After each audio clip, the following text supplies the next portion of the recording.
મેમકા ગામમાં બે ડોશીઓ રહેતી હતી. એક કણબી હતી, બીજી રજપૂત હતી. એ બંને ડોશીઓને વિચાર આવ્યો કે આપણે સ્વામિનારાયણને જોવા છે, અને એ વખતે મહારાજ લોયા હતા.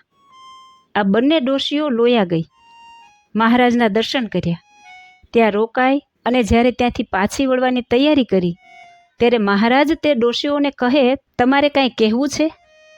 ત્યારે આ ડોશીઓ બોલી. તેમાં પહેલાં કણબીની ડોશી બોલી કે, મહારાજ, હું મરું ત્યારે મને તેડવા આવજો. મહારાજ કહે, સારું, આવશું. પછી રજપૂતની ડોશી બોલી કે, મહારાજ, હું મરું ત્યારે મને પણ તેડવા આવજો. મહારાજ કહે, સારું, આવશું. બંને ડોશીઓને આવું વચન દીધું. આ બંને ડોશીઓ પોતાને ઘેર આવ્યા. આ વાતને વર્ષો વીતી ગયા, બેમાંથી એકઈને સત્સંગ નહીં.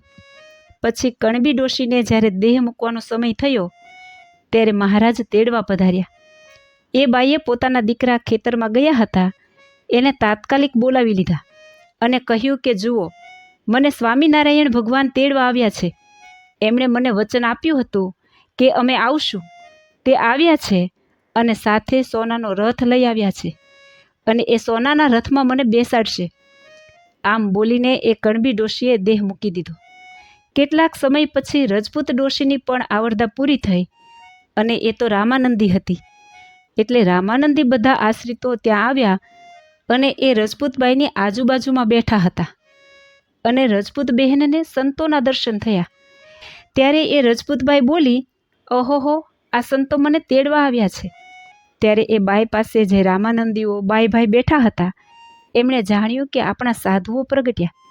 આ સ્વામિનારાયણના સત્સંગીઓ બોલે છે કે અમને સ્વામિનારાયણ તેડવા આવે છે.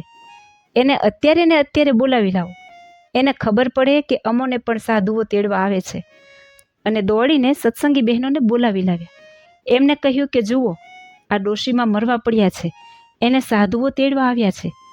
ત્યારે એ સત્સંગી બાઈઓએ આ ડોશીમાને પૂછ્યું, માજી, તમને કોણ તેડવા આવ્યું છે? ત્યારે ડોશી બોલી, આ સ્વામિનારાયણના સંતો મને તેડવા આવ્યા છે, અને સાથે સ્વામિનારાયણ ભગવાન પણ છે, અને કહે છે કે લોયા ગામમાં અમે તમને વચન આપ્યું હતું એટલે તેડવા આવ્યા છીએ, અને હું સ્વામિનારાયણ ભગવાન અને એમના સંતોની સાથે એમના ધામમાં જાઉં છું. આમ બોલી અને ડોશીએ દેહ મૂકી દીધો, અને રામાનંદી બધા આશ્રિતો આશ્ચર્ય પામી ગયા. આવો પ્રતાપ શ્રીજી મહારાજે બતાવ્યો. જય શ્રી સ્વામિનારાયણ.